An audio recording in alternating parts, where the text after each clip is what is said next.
The ship from Earth was small. Too small, Queen Valari thought. For a man who would become her husband, she stood on the landing platform of Astoria Prime, her silver robes flowing in the warm wind. Behind her, 100 court officials waited in perfect formation. General Ron stood at her right side, his forearms crossed over his massive chest. His face showed what everyone was thinking, but nobody dared to say this was a mistake. The Astori Empire had watched humanity for decades. They were a young species, barely 500 years into space travel. They fought among themselves. They destroyed their own planet. They were loud, emotional, unpredictable. But then came the frontier wars.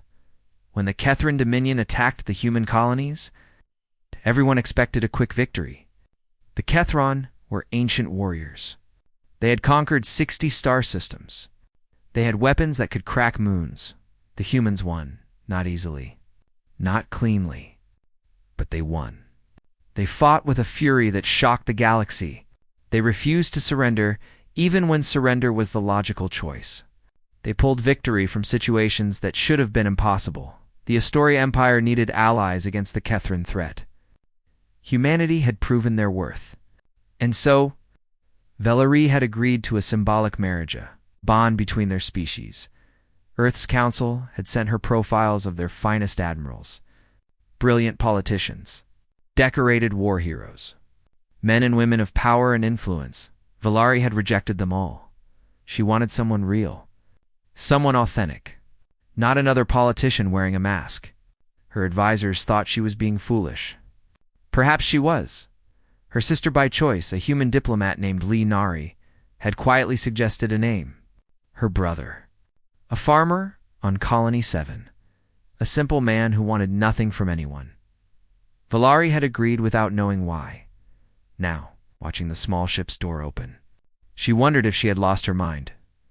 Kong Tai-ho stepped out. He was average height for a human, which meant he was short compared to most Astori.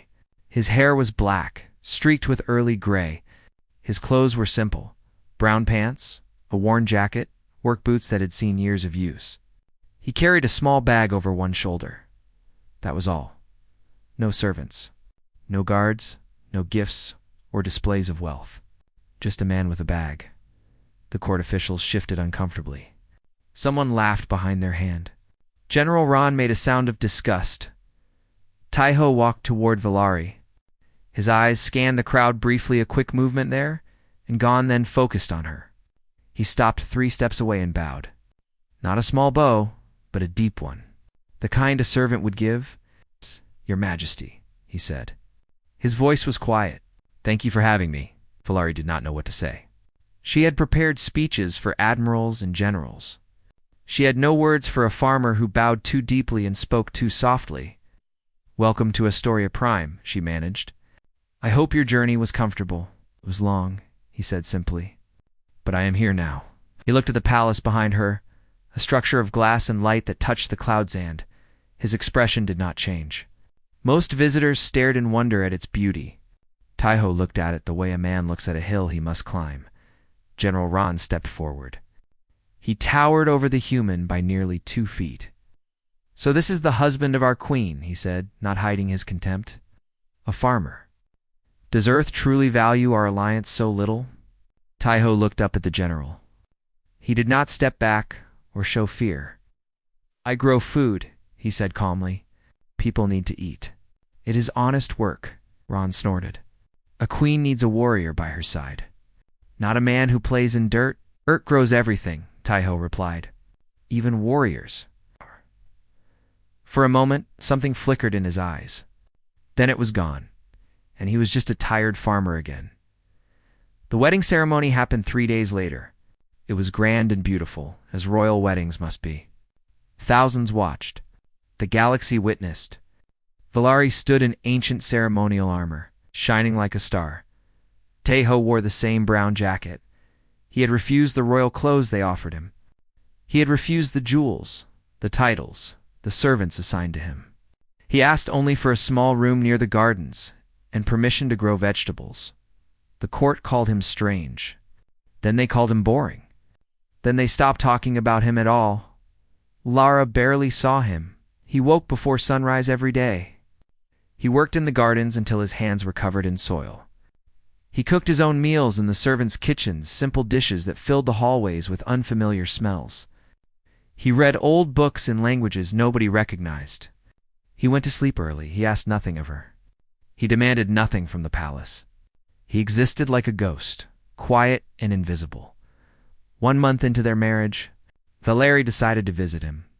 She found him in the western garden, kneeling in the dirt, planting something she did not recognize. Earth flowers, perhaps. His hands moved with careful precision, treating each seed like something precious. "Do you need anything?" she asked. He looked up at her. His face was peaceful, but there was something in his eyes, something old and tired. "No, Your Majesty. You can call me Valerie." "Valerie?" he repeated, as if tasting the word.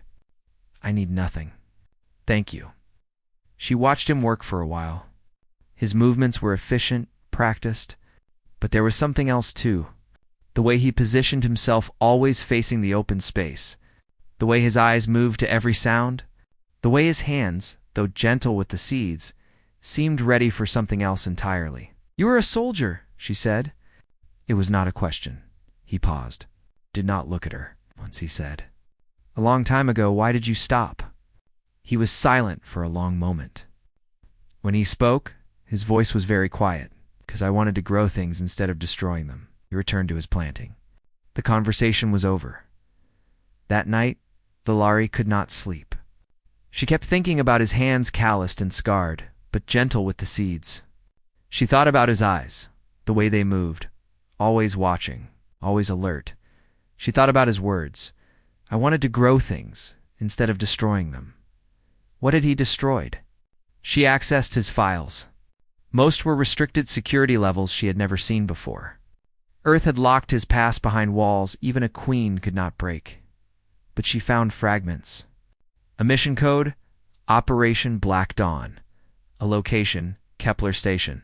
A casualty report with numbers that made her stomach turn, and one image. A younger Taiho standing on a battlefield. He was covered in blood and ash. Behind him, the ground was covered with bodies, not human bodies. Enemy bodies, thousands of them. He held a torn Earth flag in one hand and a weapon in the other.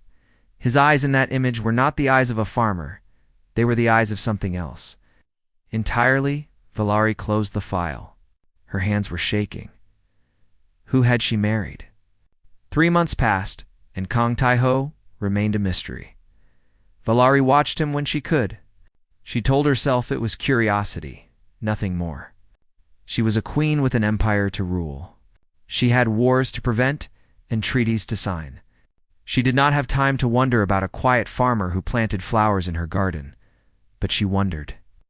Anyway, the servants loved him. This surprised her most of all. Story servants were formal and distant by tradition. They did not form attachments to royalty, yet they smiled when Taiho walked past. They saved him the best vegetables from the kitchen. They told stories about his kindness. One servant girl told Valerie that Taiho spent 3 hours fixing her broken heating unit. He had asked for nothing in return. When she tried to thank him, he simply said, "Everyone deserves to be warm." General Ron continued to mock him openly. He called Taiho the human pet in front of the court. He laughed at his simple clothes in quiet ways. Taiho never responded with anger. He only smiled and offered Ron tea. This made Ron angrier than any insult could.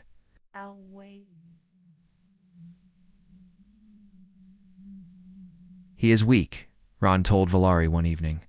"A weak man for a strong queen. The galaxy laughs at us." Valerie did not argue.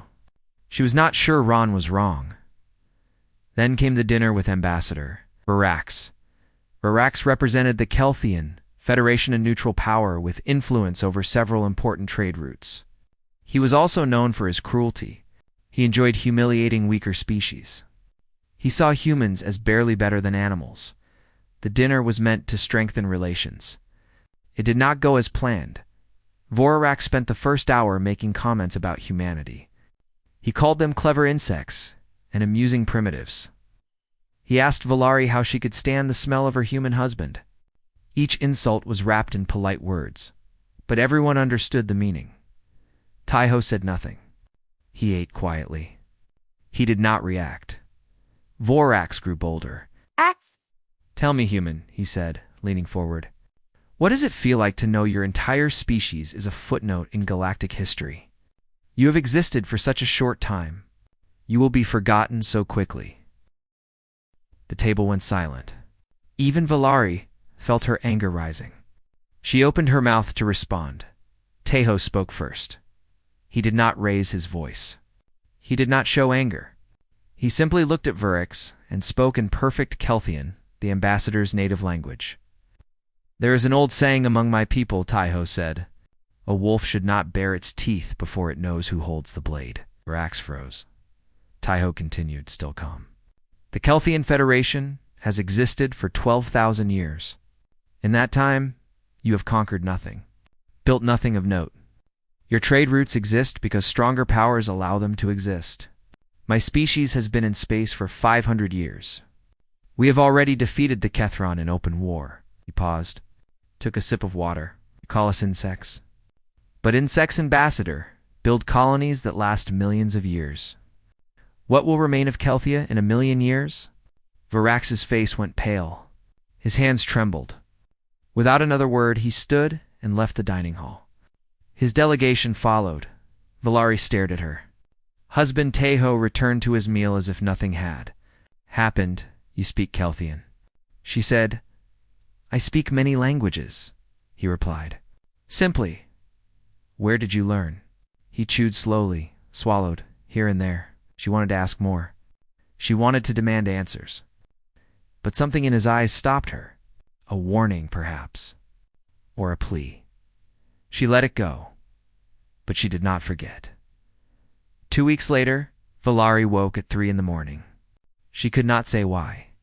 Something had pulled her from sleep-hand instinct. She did not understand. She walked to the balcony outside her chambers. Taiho was there. He stood perfectly still. Facing the darkness beyond the palace walls, his body was relaxed, but his eyes moved constantly. Scanning, searching. He did not notice her approach. Or if he did not show it. What are you doing? She asked. He did not turn. Old habits. What kind of habits? The kind that keep you alive. She stepped closer. In the pale moonlight, she could see his scars more clearly. They covered his arms, his neck, the edges of his face, not random injuries. These were wounds from battle, from weapons, from things that wanted to kill him. You were watching for enemies, she said. I'm always watching for enemies. You're at peace. He finally looked at her. His eyes were different in the darkness, sharper, older. There is no such thing as peace, he said quietly. Only the time between wars. He said nothing more. After a long moment, he returned to watching the night. Valari went back to bed but did not sleep. The next morning, she contacted Earth directly. She demanded full access to Taiho's military records. She used every diplomatic tool she possessed. She called in favors. She made threats. Earth refused. Those files are sealed at the highest level, the Earth official told her. Even our own council cannot access them without special authorization. He is my husband, Valari said. I have a right to know who he is. With respect, Your Majesty, you married him. You did not buy his secrets. She ended the call in frustration, but she found other ways. She contacted intelligence officers. She searched through old war reports. She pieced together fragments from a dozen different sources. Slowly, a picture emerged. Operation Black Dawn. Kepler Station. The frontier wars there had been a massacre. A Kethran battalion had attacked a human colony. Killed everyone. Men, women, children. They had done it slowly. They had made it hurt. One man survived. A young soldier named Kong Taiho. He should have died. He was wounded and alone. The logical thing was to hide. To wait for rescue. To accept that the enemy had one? Taiho did not do the logical thing. For 3 years he hunted that battalion. He tracked them across 5 star systems. He killed them one by one, then group by group. He attacked their camps. He sabotaged their ships. He became a nightmare that they could not escape. The Kethrin called him Vorath, Kel. In their language, it meant the death that walks. When he finally finished, 4,000 Kethrin soldiers were dead. He had killed them all. Alone. With nothing but stolen weapons and a rage that would not end. The reports called him a hero. They called him a monster. They called him the greatest soldier humanity had ever produced. Then he disappeared. He requested discharge. He asked for a small plot of land on a quiet colony. He wanted to farm, to grow things, to never fight again. Earth granted his request. And for 15 years, Kung Taiho grew vegetables and pretended to be normal. Valari sat in her chambers for a long time after reading the reports. She looked at the image of young Taiho on that battlefield, blood-soaked, surrounded by bodies, eyes like cold fire. Then she thought of the man in her garden, the one who planted seeds and made tea for servants, the one who smiled at insults and spoke softly to children. They were the same person, but which one was real? She did not know. And she was not sure she wanted to find out. But deep inside, a small part of her was grateful. Whatever danger might come, she had a monster of her own. She just hoped she would never have to see it. The attack came. Without warning, Valari was in her throne room, reviewing trade agreements, when the first alarms sounded. Red lights flooded the palace. Sirens screamed. The ground shook with distant explosions. General Ron burst through the doors, his armor already scorched from battle. "The Kethrin," he gasped. "A full invasion fleet. They came out of hyperspace inside our defensive perimeter. Our outer stations are gone." Valari felt the blood drain from her face. "How many ships?" "Hundreds. Maybe 1,000. Ron's voice cracked. "They brought everything. This is not a raid. This is extermination." She ran to the windows. The sky, once bright and blue, was now black. Kethrin warships blocked out the sun. They hung like dark clouds over the city, already firing down at the streets below. Buildings burned. People screamed. Her people, her city, her world. "What are our defenses?" she demanded. Failing. Ron limped toward the tactical display. Blood dripped from a wound on his leg. "The shield generators are at 30%. Ground forces are overwhelmed. We have maybe 2 hours before they breach the palace." Hours. Valari had trained her entire life for moments like this. She was a warrior queen. She would not run. She would not hide. "Gather everyone who can fight," she ordered. "We make our stand here." Next hour was chaos. Story guards poured into the throne room. Servants were armed with whatever weapons could be found. Barricades were built from furniture and debris. Outside, the battle raged closer and closer. Through it all, Valari noticed something strange. Taiho was gone. She had not seen him since the attack began. His gardens were empty. His room was untouched. He had simply vanished. Part of her wondered if he had fled. The coward part of him, the farmer part, had run from the fight. She felt disappointment, then anger, then nothing. She did not have time for feelings. The Kethrin breached the outer walls. She could hear them coming. Their boots made the floor shake. Their war cries echoed through the halls. They were massive creatures at a feet tall, armored in black metal. Armed with weapons that could cut through steel like paper, the palace doors exploded. Inward, Kethrin's soldiers poured into the throne room. The Astori guards met them with desperate courage. Plasma fire crossed the air. Bodies fell on both sides. The smell of burning flesh filled the room. General Ron fought like a demon. Even wounded, he cut down enemy after enemy. His forearms moved in perfect rhythm, each strike deadly. But there were too many. A Kethrin blade found his chest. Ron fell. The guards fell. Within minutes. Only a handful of defenders remained. They formed a circle around Valari, but everyone knew it was over. A massive Kethrin pushed through the crowd. He wore golden armor, a commander. His face was scarred from 100 battles.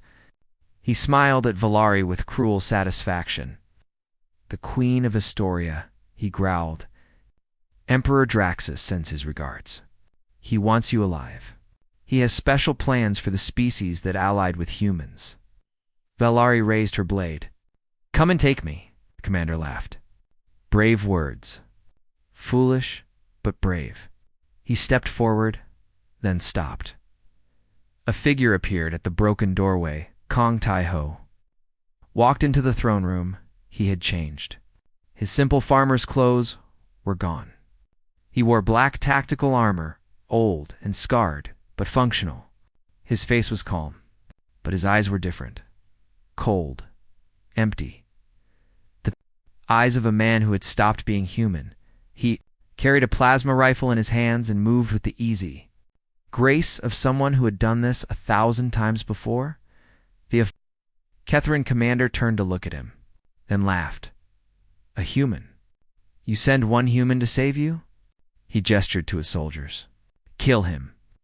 3 Catherine raised their weapons. Tai-ho moved. Valari had seen fast warriors before. General Ron could move like lightning.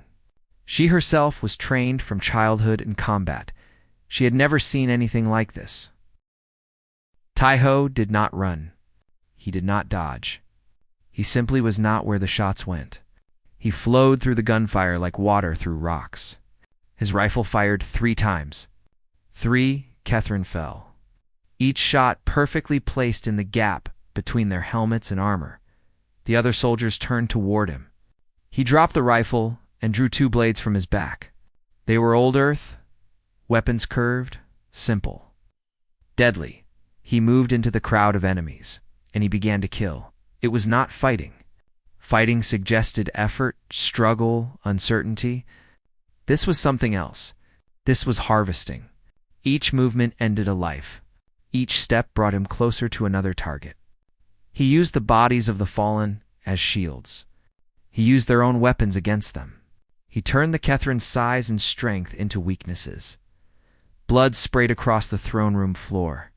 Valari watched, unable to move. Unable to speak. This was the man who planted flowers in her garden. The man who made tea and smiled at insults. The man she had dismissed as weak and boring. This was Kang Tai-ho. This was the death that walks. In less than 3 minutes, 40 Kethron soldiers lay dead. Only the commander remained, backing away with fear in his eyes. Voroth-Kel, he whispered, it cannot be. You are dead. They told us you were dead. Tai-ho stopped. He was covered in blood, none of it his own. His breathing was steady, not even tired. They were wrong, he said simply. The commander raised his weapon. I will kill you myself. I will bring your head to Tai-ho through one of his blades. It crossed the distance in a heartbeat and buried itself in the commander's throat. The massive Catherine gurgled once and fell. Silence filled the throne room. Tai-ho turned to look at Valari. For a moment, his eyes were still cold, still empty. Then something shifted. A crack in the ice. He looked almost sad. Are you hurt? He asked. She shook her head. Words would not come. He nodded and walked to General Ron. The general was still breathing, barely. Tai-ho examined his wounds with quick, professional movements. He will live if we get him to medical. We looked at the remaining guards. Take him now. They obeyed without question. Something in his voice made obedience automatic. Then Tai-ho walked to a fallen Catherine and took his communications device. He pressed a button and spoke in perfect Catherine. This is Voroth-Kel. I am in the palace of Astoria Prime. I have killed your advance force. If you want more of your soldiers to die, send them. If you want to live, turn your ships around and leave. He paused. You have 60 seconds to decide. He dropped the device and turned to Valari. We need to get to the command center, he said. The battle is not over. She finally found her voice. Who are you? He looked at her for a long moment. His face was unreadable. I am your husband, he said. And right now, I am the only thing standing between your empire and destruction. He held out his hand. She took it. Together, they walked into the war. The command center was chaos. Officers shouted over each other. Screens showed burning cities and falling ships. The defensive network was collapsing. Across the planet, The throne ground forces were pushing toward the capital. Valeri watched her empire dying in real time. Then Taiho stepped forward. Everyone quiet. He did not shout. He did not need to. Something in his voice cut through the noise like a blade. Every officer stopped and turned to look at the blood-covered human standing in their command center. "Who is in charge of ground defense?" he asked. A young Astoria officer raised her hand, trembling. "I am." "Commander Yera, show me the tactical map." She brought up the display. Red dots covered the planet's enemy forces. Blue dots were scattered and surrounded their own forces. It looked hopeless. Taiho studied the map for exactly 7 seconds. "You are losing because you are fighting their war," he said. "The Kethron want a direct battle. They have numbers and firepower. In a straight fight, you lose. Then what do you suggest?" Commander Yera asked. "Stop fighting fair." He took control of the display and began moving pieces. His hands moved fast, drawing lines and circles. "Pull your forces back from sectors 4 and 7. Let the enemy think they are winning. When they push forward, they will expose their supply lines here and here." He marked 2 points. "Hit those points with everything you have. No soldiers, just precision strikes from the air." "That will not stop them," another officer argued. "They will keep coming." "They will," Taiho agreed. "But they will be confused, angry, and angry soldiers make mistakes." He pointed to another section of the map. "Position your remaining ground forces here, in the industrial district. The buildings are tall, and the streets are narrow. Kethron are big. They cannot move well in tight spaces. Let them come to you. Make every street a death trap." The officers looked at each other. Then at Valari, she nodded. "Do what he says." They obeyed. For the next hour, Taiho commanded the defense of Astoria Prime. He did not yell or panic. He gave orders in a calm, steady voice. He adjusted strategy in real time. He saw patterns that others missed, and slowly, impossibly, the tide began to turn. The Kethron supply lines burned. Their advance slowed, then stopped. In the industrial district, hundreds of enemy soldiers walked into traps that cost them dearly. The red dots on the map stopped spreading, but everyone knew it was not enough. The Kethron fleet still controlled the sky, and on one of those ships, Emperor Draxus was watching. Draxus was not a patient ruler. The communication screen crackled to life. A massive face appeared scarred, cruel, with eyes like burning coal. Emperor Draxus himself. "Enough of this," Draxus growled. "I have heard the rumors. Voreth Kel has returned. I did not believe them until now." Taiho stepped into view of the screen.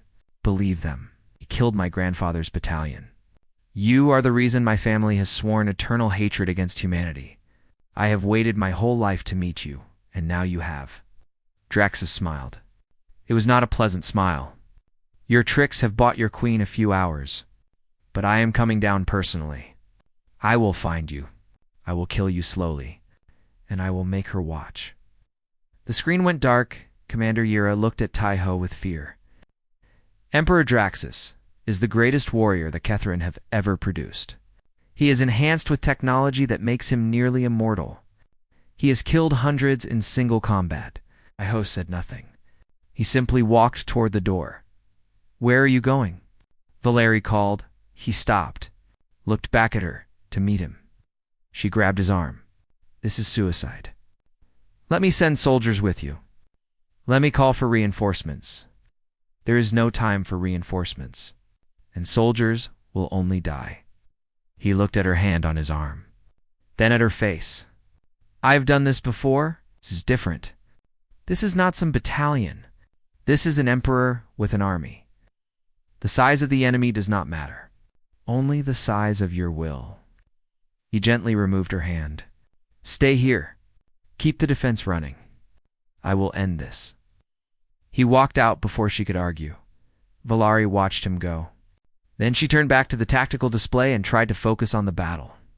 But her mind kept returning to the same thought. He was going to die for her. Outside the palace, the main courtyard burned. Crashed ships smoldered in the gardens Taiho had spent months cultivating. His flowers were ash. His vegetables were crushed under debris. Everything he had built was destroyed. He did not look at any of it. A Kethron dropship descended from the smoke-filled sky. It landed heavily in the center of the courtyard. The ramp opened. Emperor Draxus stepped out. He was 12 feet tall. His body was a mixture of flesh and machine cybernetic enhancements that made him stronger, faster, and harder to kill. He carried a massive warhammer in one hand and an energy shield in the other. His armor was ancient, covered in trophies from 100 conquered worlds. Behind him, 100 elite guards formed a line. The best soldiers the Kethron Empire had. Draxus looked at Taiho and laughed. This is Vorothkel. This small, pathetic creature killed 4,000 of my people. He stepped forward, each footstep cracking the stone beneath him. You do not look like a legend. You look like a tired old man. Taiho stood still. He had no army. No advanced weapons. Just his 2 blades and 15 years of nightmares. I am tired, he admitted. Tired of killing. Tired of war. I wanted to be done with this. I wanted to grow things and live in peace. Draxus raised his hammer. Then I will grant you peace. The peace of death. But you came here, Taiho continued, as if the Emperor had not spoken. You attacked this world. You threatened people I care about. You burned my garden. His eyes changed. The tired farmer disappeared. Something older emerged. Something that had been sleeping for 15 years. So I will do what I do best. He moved. The guards opened fire. Plasma bolts filled the air. Taiho ran through them like they were rained, not avoiding all of them, but avoiding the ones that mattered. Shots grazed his armor, but none found flesh. He reached the first guard and cut him down. Then the second. Then the third. He moved through their formation like a ghost, his blades finding gaps in armor. His body never staying in one place long enough to target. The elite guards. Soldiers who had conquered worlds died in seconds. Then it was just Taiho and Draxus. The Emperor swung his hammer. It was fast, impossibly fast for something so large. Taiho ducked under it and slashed at Draxus's leg. The blade scraped against metal, but found flesh beneath. First blood, Draxus roared and attacked again. And again, each swing shattered stone and sent shockwaves through the air. Taiho dodged and countered, each movement precise, each strike finding weakness. But Draxus was not dying. His cybernetics repaired damage as fast as Taiho could inflict it. His stamina seemed endless. Strength never faded. For minutes into the fight, Taiho was slowing. His armor was cracked. Blood ran from a wound on his side. He was human, and humans had limits. Draxus saw it and smiled. You cannot beat me, the Emperor said. I was built to be immortal, built to be undefeatable. If you were just a man, Taiho breathed heavily. He looked at the palace behind him, where Valari was watching from the command center windows. Just a man, he repeated quietly. Then he did something strange. He dropped one of his blades. Draxus laughed. Giving up? No. Taiho reached into his armor and pulled out a small device, something he had taken from the crashed ships. Realizing something, he pressed the button. The ground beneath Draxus exploded.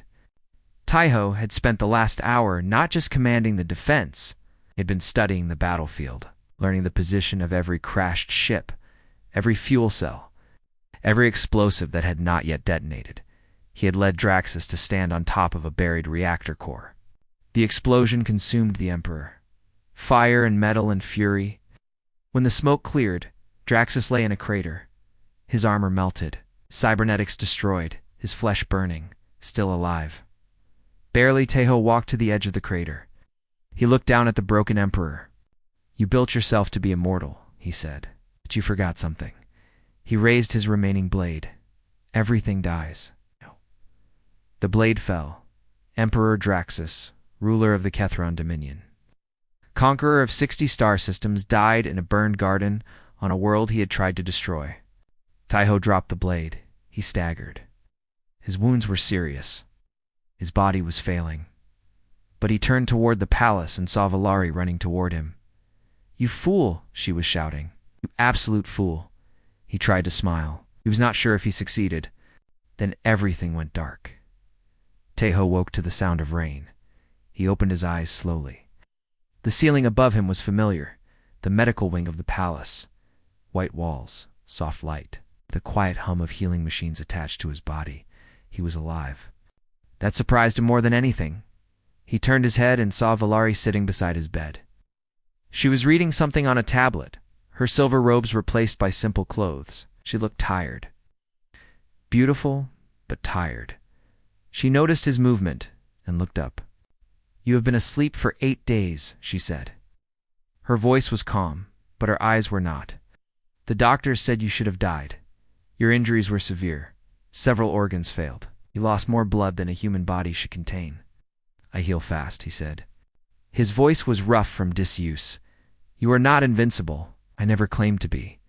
She set down the tablet and leaned forward. For a long moment, she just looked at him, studying him, trying to understand something. "The war is over," she finally said. "When Draxus died, the Kethron fleet broke apart. Half of them fled immediately. The other half tried to continue the attack, but their chain of command collapsed. Our forces destroyed the remaining ships within 2 days." Taeho nodded slowly. "And the Kethron Dominion? Falling apart? Without Draxus? The various factions are fighting each other for control. They will not threaten anyone for a very long time." He closed his eyes. "Good the galaxy has seen the footage, Taeho. Someone recorded the fight in the courtyard. They watched you defeat the Emperor. They watched a single human destroy the most feared warrior in known space." He opened his eyes again. "And humanity is no longer seen as a young species. They are seen as something else. Something dangerous. Something that even the greatest empires should fear." She paused. "You have changed how the entire galaxy views your people." Taeho looked at the ceiling. He did not seem pleased by this news. "I did not want to be a legend again," he said quietly. "I just wanted to grow vegetables." Valari reached out and took his hand. It was the first time she had touched him with tenderness. The first time she had reached for him instead of pulling away. "I know," she said. "I read your files, all of them. The classified ones, too." He tensed slightly. "How? After what you did, Earth decided I had earned the truth. Your sister helped." She squeezed his hand. "I know about Kepler Station.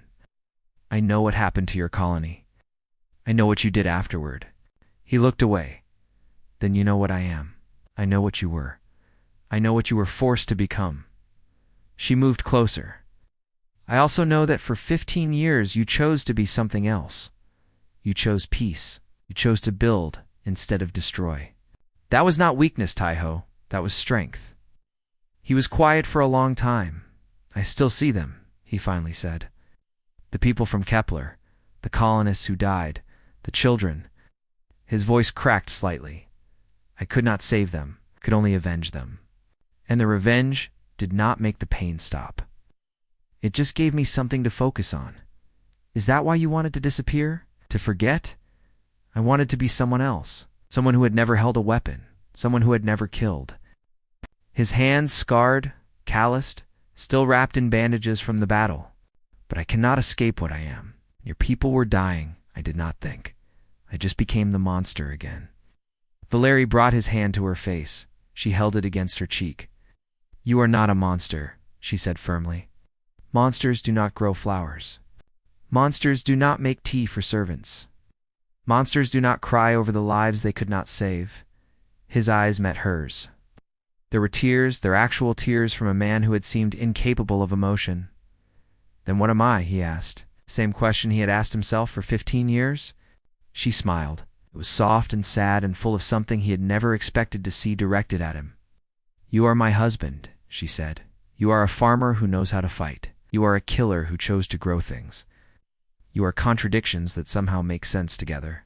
She leaned forward and pressed her forehead against his. "You are Kong Taeho, and I am glad you did not die."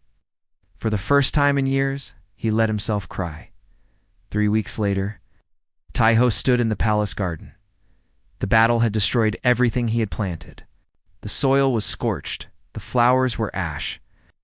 The vegetable beds were craters, but he had been given new seeds, hundreds of them, gifts from every colony and planet that wanted to honor the human who saved Astoria Prime. Seeds from 100 worlds, representing 100 species. He knelt in the dirt and began to plant. Valari found him there an hour later. She was dressed for a diplomatic meeting, formal robes, ceremonial jewelry, but she had made time to visit him first. "The ambassadors are waiting," she said. "Let them wait." He did not look up from his work. Ambassadors are patient. Seeds are not. She smiled and knelt beside him in the dirt. Her formal robes would be ruined. She did not seem to care. "Teach me," she said. He looked at her with surprise. "You want to learn to plant?" "I want to learn what you love. I want to understand why a man who can conquer armies chooses to spend his time with seeds and soil." He studied her face. Then he nodded and handed her a small tool. "This one goes deep," he said, pointing to a seed. "It needs darkness before it can find the light. And this one needs shallow, soil it, wants to feel the sun quickly." She listened. She learned. For an hour, the Queen of the Astoria Empire and the Ghost of Kepler Station planted flowers together in the mud. Finally, when their hands were dirty and their knees were sore, they sat back and looked at their work. "It does not look like much," Valari admitted. "Not yet." Wiped dirt from his cheek. "But give it time. In a few months this will be beautiful. Colors you have never seen, smells you have never experienced. Life where there was only destruction." She looked at him. "Is that why you do it? To prove that life can follow destruction?" He was quiet for a moment. "Killed over 4,000 people," he said softly. "I cannot undo that. I cannot bring them back, but I can plant 4,000 flowers. I can grow 4,000 vegetables that will feed people.